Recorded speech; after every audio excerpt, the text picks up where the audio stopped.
भैया मैंने तुम्हें बोला था ना कि ऐसे किसी शॉर्टकट रास्ते से मत जाया करो। देखो रास्ता कितना खराब है।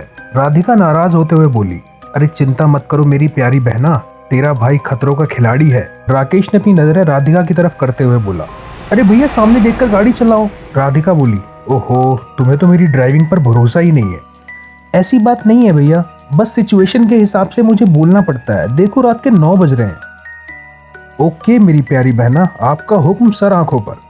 राकेश और राधिका दोनों भाई बहन थे जो अलग अलग जगह में रहते थे और जॉब करते थे। आज रक्षाबंधन का दिन था, दोनों अपने घर लौट रहे थे, तो उन्होंने सोचा था कि परिवार के साथ रक्षाबंधन का त्योहार मनाएंगे। लेकिन लंबे सफर के कारण राकेश की कार खराब हो गई और उसे ठीक करने में घंटों लग गए, जिसकी वजह से वो काफी लेट हो गए। खैर, राकेश राधिका को बैठाकर घर की ओर निकल पड़ा। अभी भी रास्ता काफी लंबा था, इसीलिए राकेश ने शॉर्टकट के लिए कच्चे रास्ते को चुन लिया। अभी रात के 9 बज रहे थे। उन दोनों को अभी भी घर पहुंचने के लिए लगभग 1 घंटे का सफर और तय करना था। राधिका बोली, भैया आज का पूरा प्लान बर्बाद हो गया। राकेश राधिका को देखते हुए बोला, अरे कोई बात नहीं छोटी, तेरा भाई आज का दिन खराब होने नहीं देगा। देखना आज का दिन तुम कभी नहीं भूल पाओगी। ऐसा होगा इस बार का रक्षाबंधन। राधिका घबराते हुए बोली, भाई सामने देखो वो क्या है। राकेश ने सामने देखा तो वो भी चौंक गया। कुछ दूर पर मशाले लिए हजारों की संख्या में लोग दिखाई दे रहे थे। वो काफी तेजी से राकेश और राधिका की ओर बढ़ रहे थे।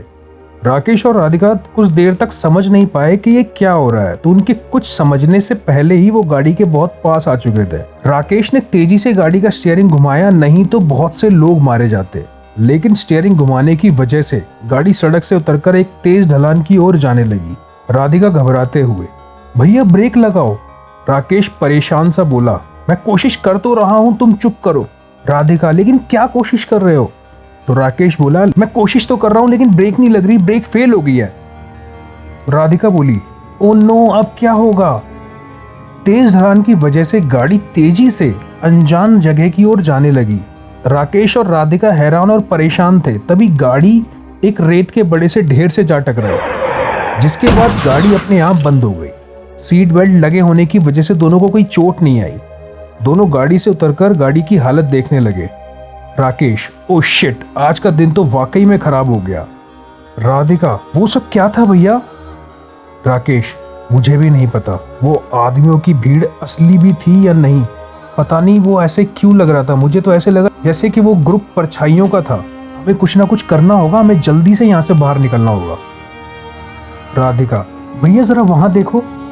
राधिका ने मनोज को पीछे देखने के लिए कहा, तो मनोज पीछे मुड़कर देखा तो उसके सामने एक उजाड़ बस्ती थी जो कि बहुत ही खंडर हालत में थी। राकेश चौंक कर, ओ भाई साहब ये क्या है? राधिका, ये तो बहुत पुरानी बस्ती लग रही है भैया, लगता है यहाँ कोई रहता भी नहीं होगा। राकेश, हमें चेक करना होगा, क्या पता यहाँ पे कोई रहता हो जिसकी वजह से हमको थोड़ी मदद मिल जाए। तभी राधिका कहती है, हाँ और कर भी क्या सकते हैं भैया, अब तो रक्षाबंधन की बात छोड़ो, घर पहुंच जाए बस वही बहुत बड़ी बात है। राकेश, गाड़ी का इंजन भी गर्म हो गया है, शायद थोड़ी देर में ठीक हो जाए। चलो हम देखते हैं कोई मदद मिल जाए बस्ती में से तो। राधिका, ओके भैया मैं अपना बैग ले लेती हूँ। राधिका और राकेश उस उजाड़ बस्ती में कदम रखते हैं। वहां का नजारा बिल्कुल भी नॉर्मल नहीं था। घर की बनावट को देखकर लग रहा था कि बहुत पुराने जमाने के बने हुए घर हैं। मिट्टी और पत्थर के बने हुए, कुछ टूटे हुए तो कुछ अभी भी गर्व से खड़े हुए थे।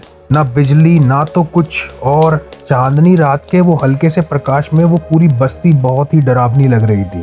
राकेश और राधिका ने आधी बस्ती छान मारी, लेकिन उन्हें कोई नहीं मिला। दोनों थककर हार गए और एक जगह पर बैठ गए। राधिका, भैया मेरी तो तबीयत खराब सी लग रही है। राकेश, बहना क्या हुआ, तू ठीक तो है ना? राधिका, अजीब सी घुटन हो रही है, शरीर भी बहुत भारी भारी सा लग रहा है, गला भी सूख रहा है। राकेश, अरे पानी की बोतल का है, पानी की बोतल। राकेश राधिका का बैग चेक करता है तो उसमें खाली बोतल मिलती है। ओ शिट, राधिका तू जरा यहीं पर बैठ, मैं जरा पानी ढूंढ के लेके आता हूँ। राकेश इधर उधर पानी की तलाश करता है, तभी उसे एक कुआं दिखाई देता है। उसने देखा तो कुएं में पानी भरा हुआ था, पास ही में लोहे की चेन भी पड़ी हुई थी। उसने तेजी से कुएं से पानी निकाला और बोतल में भरकर वापस राधिका के पास पहुंचा। राधिका को थोड़ा पानी पिलाया और उस पानी से उसका चेहरा वगैरह भी धुलवाया। राकेश, अब अच्छा लग रहा है तुझे? राधिका, हाँ भैया, अब अच्छा लग रहा है। शायद सफर की वजह से ऐसा हो रहा होगा। वैसे भी गाड़ी में सफर करने से मुझे ऐसा होता ही है, आपको तो पता ही है। राकेश ने घड़ी देखा तो वो चौंक गया। ओह शिट, 11 बज गए। रक्षाबंधन तो मनाया ही नहीं हमने। राधिका, डोंट वरी भैया, घर में ना सही यही रक्षाबंधन मना लेते हैं। राकेश, रुको मैं तैयारी कर लेता हूँ। राकेश ने आसपास की जगह की सफाई की और वहीं राधिका ने बैग से आरती की थाली निकाली, दिए निकालने लगी और जलाकर मनोज के सामने उसकी आरती उतारने लगी। बाद में जैसे ही राखी मनोज को पहनाने लगी, तभी बड़ी अचानक से उस सुनसान बस्ती में से एक तेज गुस्से से भरी गुर्राहट सुनाई दी। तेज हवाएं भी चलने लगी। राधिका घबरा कर, भैया ये कैसी आवाज थी? राकेश खड़ा होकर आवाज की तरफ देखने लगा, फिर वापस मुड़ा तो देखा राधिका जमीन पर पड़ी हुई थी।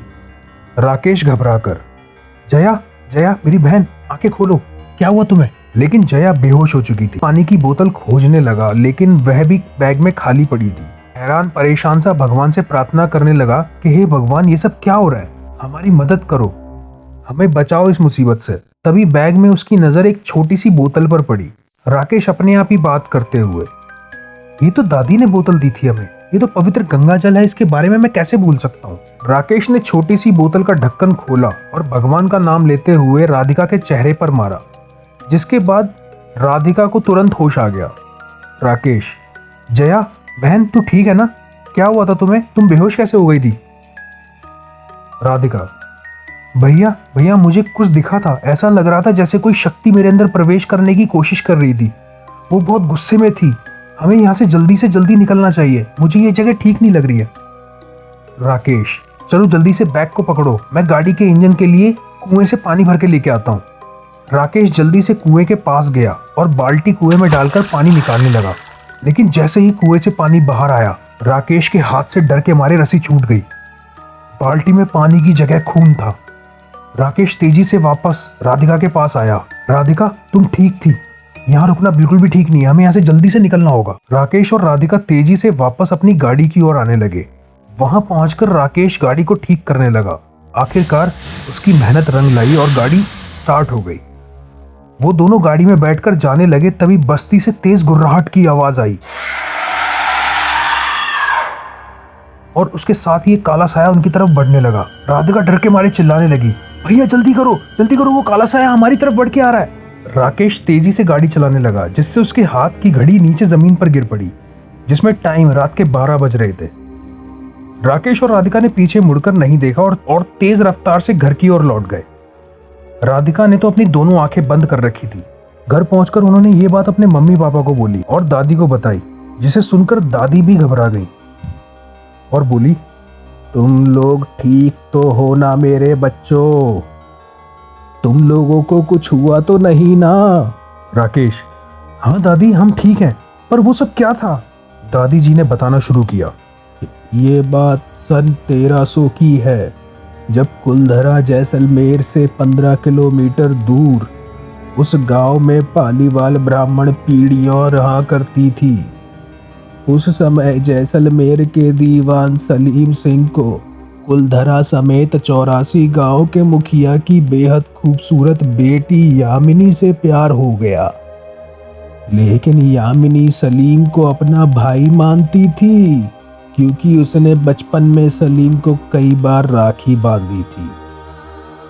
लेकिन सलीम सिंह यामिनी के यौवन को देखकर उस पर मोहित हो गया था, जिसके बाद उसने गांव वालों को धमकी दी कि अगर शादी यामिनी के साथ नहीं हुई तो वो टैक्स में वृद्धि कर देगा। इसके बाद भी वे नहीं माने तो सलीम ने जबरदस्ती से यामिनी के जिस्म को तार तार करके छोड़ दिया, जिसके बाद यामिनी ने मरते वक्त श्राप दिया कि जो भी इस गांव में रहने या बसने की कोशिश करेगा वो अपनी जान से हाथ धो बैठेगा। इस घटना के बाद मुखिया और उनके कुछ साथियों ने वो गांव छोड़ दिया, जिसके बाद बहुत से लोग धीरे धीरे बीमार पड़ने लगे और फिर उस कारण मृत्यु का ग्रास बनने लगे। इस घटना के बाद कुलधरा और आसपास के 84 गांव के लोगों ने अपना घर छोड़ दिया। तब से लेकर अब तक कोई भी उस गांव में बसने की हिम्मत नहीं जुटा पाया। राधिका ने बोला, और उस दुष्ट सलीम का क्या हुआ दादी? दादी कहती है, कहते हैं सलीम को उनके ही महल में विचित्र तरीके से मृत पाया गया। दादी थोड़ा रुककर फिर बोली, इसीलिए उस गांव में रहने वाले ब्राह्मण के वंशज आज भी रक्षाबंधन का त्योहार नहीं मनाते। फिर दादी राकेश और राधिका के सर पर हाथ रखते हुए बोली, भगवान का शुक्र है तुम दोनों सही सलामत वापस लौट आए। राकेश, और दादी, जो हमें उस बस्ती में वो अजीब गुर्राहट सुनाई दी थी वो क्या था? ये सुनकर दादी गंभीर स्वर में बोली, ये वही यामिनी थी। आज भी वो वही है।